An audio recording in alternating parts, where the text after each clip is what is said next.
So over the past couple of days, the majority of the Manchester United squad have been returning to first team training ahead of pre-season, and there is already one name on everybody's lips. It's not new signing Matheus Cunha, but it's actually Joshua Zirkzee, and it got me thinking, could this be the season where he really blows up and becomes a key player? Now immediately, for me personally, I think the answer to that question is a resounding yes. I think this could be the season that Joshua Zirkzee goes to a next level and really makes his claim as an important Manchester United player. And one of the reasons why I think he's got such an amazing opportunity to do that is because of his versatility. We saw last season he's a player that could play in several different positions, and there is no doubt in my mind that he could do something similar this season if we need him to.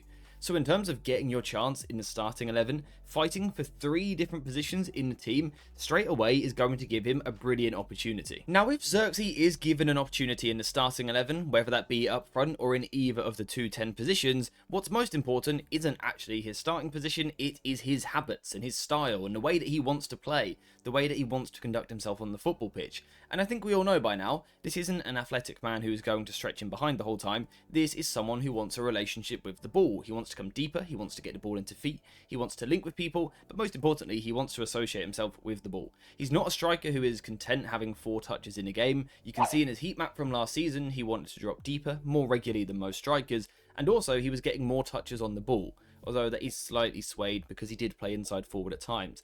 But the important thing here is the idea that he wants to drop deeper. Zirkzee is a player who wants to find himself on the ball in deep positions. He wants to drift into these deeper areas to, like I said, get touches on the ball. He wants to associate with the play. And that's one of the reasons why I think he could be set for, straight away, a better season than his first season.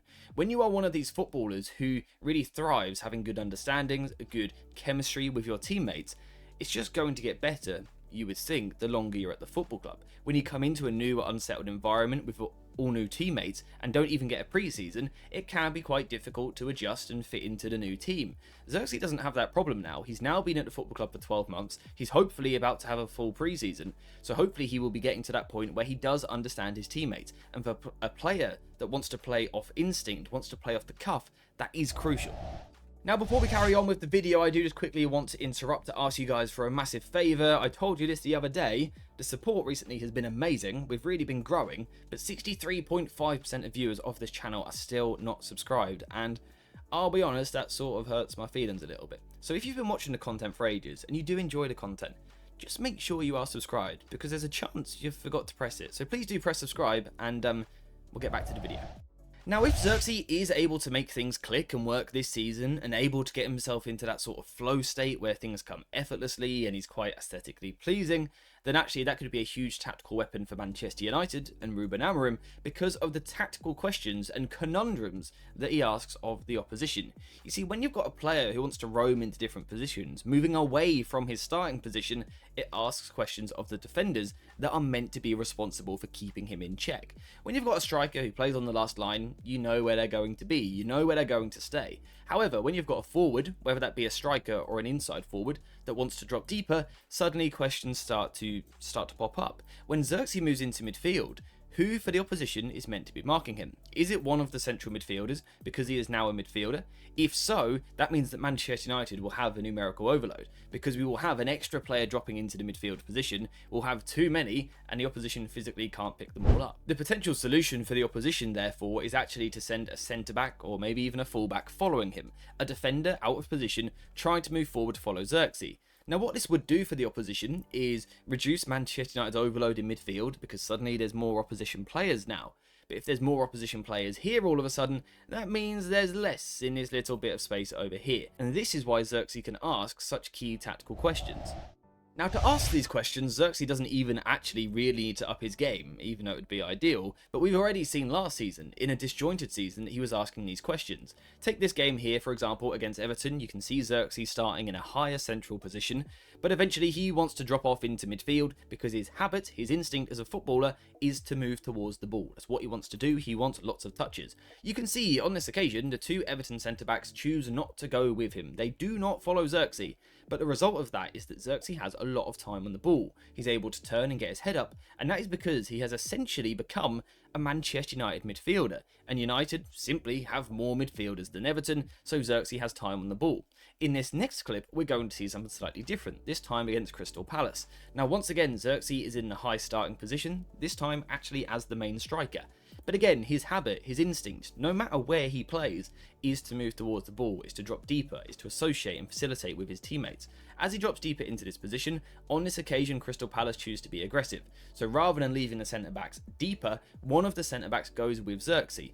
This means that United don't actually now have the midfield overload. However, what we do have is a massive old space in behind the opposition defence that we could look to attack because of Zirkzee's movement. Now, of course, on top of his tactical fit into the team and the effect it has on the opposition, we also have to talk about Zirkzee's technical traits himself, what he actually is as a footballer and how it impacts the opposition. So of course we already know that he wants to drop deeper. I think we all know that he's got a good first touch, he operates well in tight spaces, and is quite good linking with his teammates, something that we'll come back to shortly. But I think a side of his game that perhaps isn't spoken about enough, in my personal opinion, is his ball carrying. I actually think he's quite effective in these situations, particularly when he is the spare man in midfield and he has time to get his head up. I think he's pretty good at driving forward. He's not yet special in this department, you know, he does have areas where he can improve still, but I think generally speaking, he's got a good first touch, he carries the ball well, he's confident on the ball, and also he's physically very strong, so when opposition midfielders do try and sort of shove him off balance to throw him off of the ball, Zirkzee is very often able to deal with this. We've got two lovely examples of this here, and we'll start in this match initially where you can see that Zirkzee is overloaded. There are so many opposition players near him. There isn't really an obvious out for Zirkzee, but that doesn't matter because he's technically very gifted, he's confident on the ball, and he trusts himself. And part of the reason for that is because of his deception on the ball. Here he sort of shapes as though he's going to play the ball to Bruno Fernandes, the opposition defender gambles that way, but Zirkzee then changes direction and actually moves into the space. This is where Zirkzee is quite unique. He's around 6'3", maybe even 6'4", but at times he dribbles and moves the ball and is deceptive like a player much smaller. Combine that with the fact though that he is still strong, he is physical, and he can ride contact like this.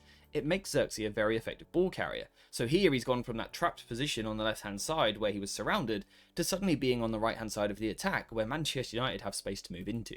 We've also got another clip in this position here, this time on the left wing, and it starts off with a touch that we won't fully be able to appreciate in this video, but it's a sort of half volley Cruyff turn thing, the way he brings the ball down and at the same time almost Cruyff turns on the ball. He's just absolutely mesmerising. The defender races over to try and deal with it, but again Zirkzee was confident in this instance, knocking the ball past the opponent and again being able to ride and deal with the physical contact, using the strong upper body. Again, that's why he's unique. At times he turns like he's 5'7", but he's got the physicality of someone well over 6 foot. A deadly combination. Now with Zirkzee having all of these strings to his bow, you would expect a player that is very complete, and you may be thinking, why did he not hit the ground running at Manchester United last season? And again, I think that comes back to his habits that we were talking about previously. For all of Zirkzee's nice work linking, creating space and doing all of that stuff, we know what he really wants to do is get near his teammates. He wants to combine, he wants to play fun, silky, aesthetic football. He isn't actually the most efficient, you know, he's not got a ruthless efficiency in the final third. He wants to be aesthetic, he enjoys almost the fun side of football, if you like. He wants to get near his teammates. That's players like Kobbie Mainoo, Bruno Fernandes, probably Cunha next season I would imagine, so that he can do combination play like this, where he links incredibly well in the final third, or even like this, where once again he is linking with his teammates. Now for Ruben Amorim to get more of that, what we need to do is make sure that Zirkzee's got players around him. Whether that's in a striker position, where the two inside forwards are nearby, or perhaps in an inside forward position himself, where he's got a central midfielder near him, and also a wing back. I would imagine next season that we will see a little bit of both from Zirkzee. Sometimes he will be striker depth, sometimes he will be inside forward depth. But the most important thing is, yes, to get players near him, to get players around him, players that he can combine with and play off of instinct. Absolutely, we have to do that. But in order for him to actually do that successfully, we need to create space for him. And that is why, as much as he needs players near him, he also needs players getting out of the way and going the other way, stretching the pitch and running in behind. The space to link is only available in this position here if someone else is going to run off the ball to drag the opposition defence into a deeper position, like we can see Garnacho doing here. It's a relationship which goes hand in hand. Zirkzee can create space for others to run into, but also others with their running can create space for Zirkzee to operate in.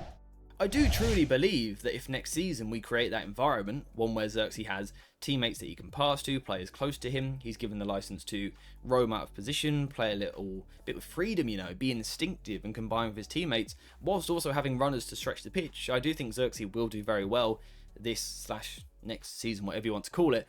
But I do also think, of course, he has areas where he needs to improve, particularly if he is going to play as a striker, the out-and-out goal scorer. He needs to do that, right? He needs to score goals. Currently, he isn't ruthless enough in the final third, and a lot of that is because he doesn't have the desire to get into the final third. He likes linking the play and looking nice and pretty, doing stuff.